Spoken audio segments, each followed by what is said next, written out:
एकादशी रही है, एकादशी की बड़ी महिमा है। एकादशी के दिन चावल छूना भी मना है।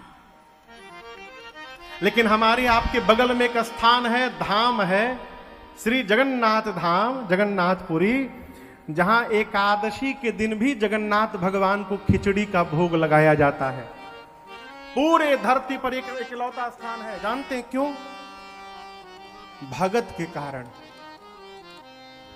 इसी चौपाई पर प्रसंग है पूरा। भगत प्रेम बस सगुन सो हुई। एक माई थी जिनका नाम था कर्मा। क्या नाम था? कर्मा। एक दिन दोपहर में मंदिर में गई कर्मा माई,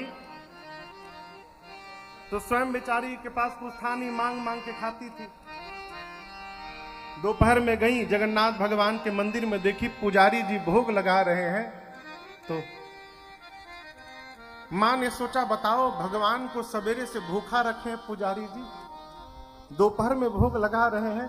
तो कर्मा माई ने ठाकुर जी से कहा कि प्रभु अब ऐसा 56 भोग तो हमारे पास नहीं है, आप सुबह से खाली पेट हैं, एक काम करिए, रूखा सूखा जो होगा मैं बना दिया करूंगी, सवेरे सवेरे मेरे घर आ जाइए।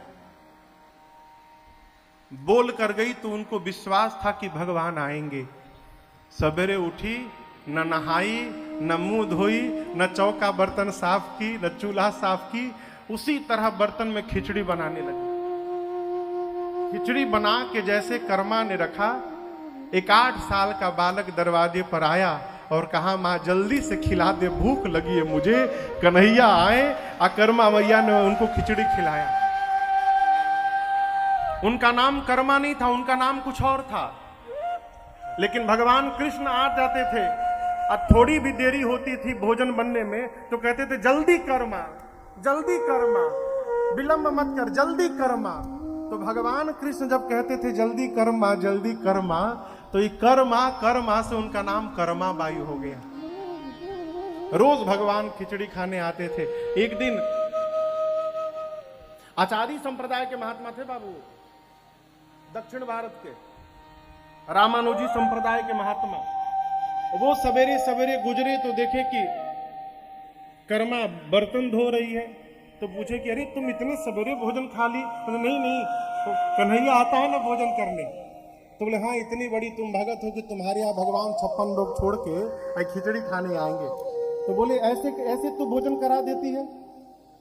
तो बोली कैसे करना चाहिए?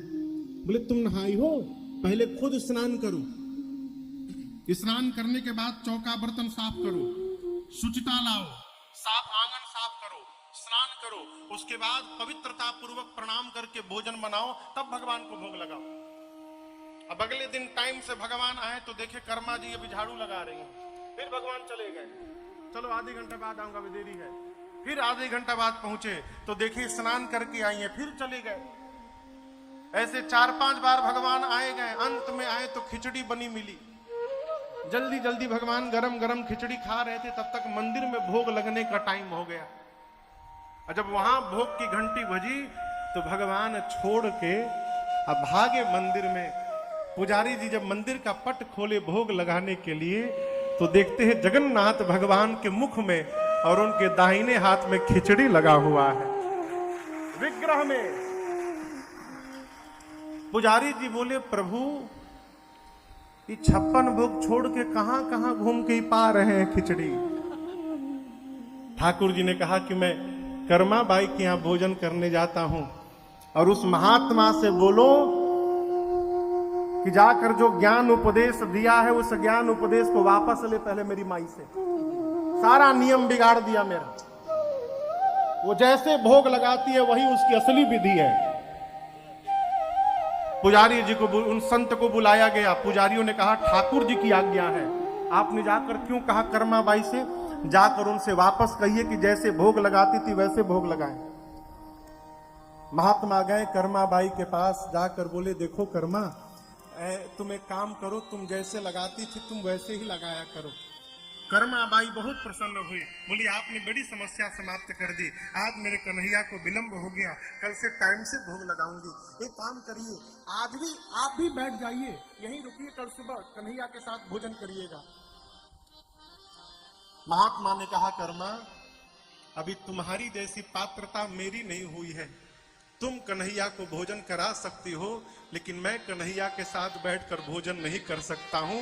मैं उस योग्य नहीं हुआ हूं, तुम ही उनको भोजन कराओ। और जब तक मां कर्मा जीवित रही तब तक भगवान कन्हैया कृष्ण जगन्नाथ उनके यहां भोजन करते रहे। आज भी जब जगन्नाथ भगवान को भोग लगता है तो सबसे पहले खिचड़ी जाती है और कहा जाता है, प्रभु ये कर्मा बाई की खिचड़ी आपको भोग में लाया गया है, इसको भोग पाइए ना। आज भी वही खिचड़ी का भोग लगता है। तो यदि कर्मा के बुलाने से भगवान आ सकते हैं, हमारे बुलाने से क्यों नहीं आ सकते हैं वो? है? एक आपको एक गूढ़ बात बताऊं, हम कभी भगवान को बुलाने मंदिर में जाते ही नहीं है। हम जब भी जाते हैं तो उनसे कुछ न कुछ मांगने के लिए जाते हैं। और याद रखिएगा, जहां बहुत मांगा जाता है ना, वहां से प्रेम धीरे धीरे समाप्त हो जाता है।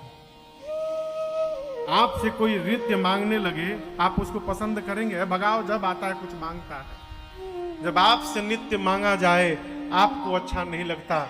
इनसे रोज मांग रहे हैं तो क्या इनको अच्छा लगता?